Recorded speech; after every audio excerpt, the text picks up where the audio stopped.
Assalamualaikum warahmatullahi wabarakatuh. Bismillahirrahmanirrahim. Alhamdulillahi rabbil alamin. Assalatu wassalamu ala asrafil anbiya'i wal mursalin Sayyidina wa maulana Muhammadin wa ala alihi wa ashabihi ajma'in. Wala hawla wala quwwata illa billahil aliyil azim, amma ba'du. Baik, pada kesempatan ini akan kami sampaikan sebuah tema. Bagi umat Islam, menunaikan kewajiban membayar zakat atau bersedekah atau infak itu haruslah dilaksanakan dengan hati yang sadar, ikhlas karena Allah Subhanahu wa ta'ala. Kita menyadari, kita tahu bahwa rukun Islam yang nomor 3 ini adalah menunaikan pembayaran zakat. Namun demikian masih banyak di antara umat Islam yang kurang menyadari bahwa rukun Islam nomor 3 ini harus juga dilaksanakan sebagaimana menunaikan kewajiban rukun Islam yang nomor 2 adalah menunaikan sholat. Meskipun di dalam ajaran agama Islam, di dalam ayat Al-Quran ada paling tidak di 28 ayat atau 28 tempat ayat Al-Quran yang menunjukkan bahwa kewajiban zakat selalu beriringan dengan kewajiban sholat. Oleh karena itulah kita sebagai umat Islam dalam menunaikan kewajiban zakat ini, maka benar-benar harus dengan sadar diri, hati kita harus selalu tertambat bahwa ini adalah kewajiban dari Allah Subhanahu wa ta'ala. Kemudian apabila kewajiban zakat ini kita tunaikan dengan sadar dan ikhlas karena Allah, maka benar-benar ini adalah sebuah ibadah yang membawa dampak-dampak positif, menjadikan bekal hidup kita nanti di akhirat kelak. Bahwa ibadah apapun kalau tidak didasarkan ikhlas, sadar karena Allah Subhanahu wa ta'ala, janganlah diharap bahwa itu akan berbekas, akan membawa makna bagi kehidupan kita di akhirat kelak.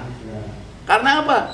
Dikarenakan bahwa orang yang beramal dengan amal perbuatan meskipun itu baik, tetapi kalau tidak didasari karena ikhlas, sadar bahwa itu Allah yang memerintahkan, Allah yang menetapkan ibadah itu, maka sia-sialah perbuatan itu.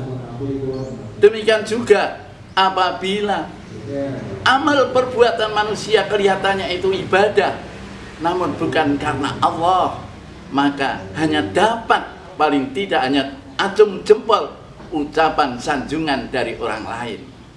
Maka di dalam hadis Nabi disebutkan di dalam kitab Bidayatul Hidayah bahwa kitab itu adalah kitab yang mengandung makna pemahaman kehidupan tentang sufi.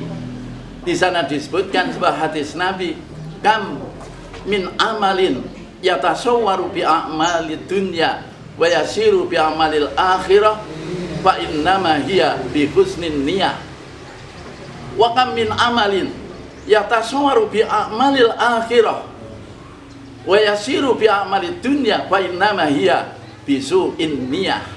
Yang artinya banyak di dunia ini amal perbuatan manusia kelihatannya adalah amal perbuatan keduniaan, akan tapi akan berubah menjadi amal perbuatan akhirat dikarenakan baiknya, bagusnya niat. Demikian juga banyak amal perbuatan manusia di dunia ini kelihatannya amal perbuatan akhirat, tetapi akan berubah menjadi amalan dunia. Tidak ada artinya nanti bekas di akhiratnya, dikarenakan adalah jelek atau buruknya niat. Nah, jelek dan buruknya niat adalah menjadi dasar bagi amal perbuatan manusia. Apa itu artinya? Bahwa niat yang baik, niat yang jelek ini adalah ikhlas tidaknya karena Allah. Amal perbuatan kelihatannya amal akhirat, contohnya sholat.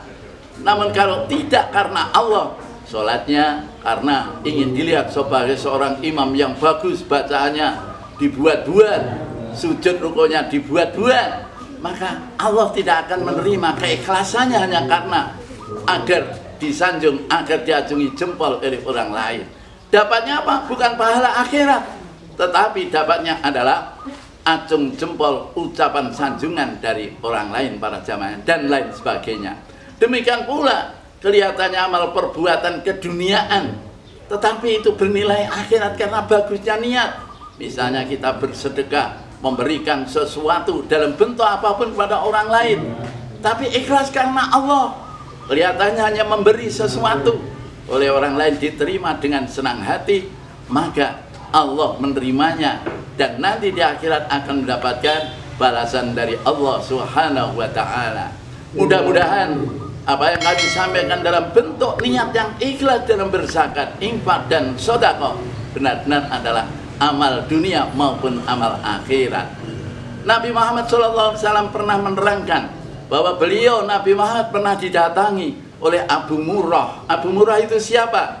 Nenek moyangnya iblis laknatullah. Salah satu yang dipertanyakan oleh Nabi, wahai Abu Murrah, apa yang engkau dapatkan dari umatku yang melaksanakan infak dan sedekah? Jikalau umat Muhammad, engkau umatmu Muhammad suka infak dan sedekah, maka sebenarnya diriku ini seperti tercabik-cabik, rasanya panas. Ketahuilah Muhammad bahwa nilai-nilai orang yang berinfak sedekah oleh Allah akan diberikan imbalan. Ada 4 hal. Yang pertama, di akhiratnya nanti ada 2 hal yang diberikan oleh Allah, dijauhkan dari siksa api neraka dan dijanjikan dimasukkan ke dalam surga. Di dunianya juga 2, dia akan mendapatkan balasan dari Allah, dijauhkan dari musibah dan bencana. Yang kedua, tentu akan disenangi oleh orang-orang di sekitarnya.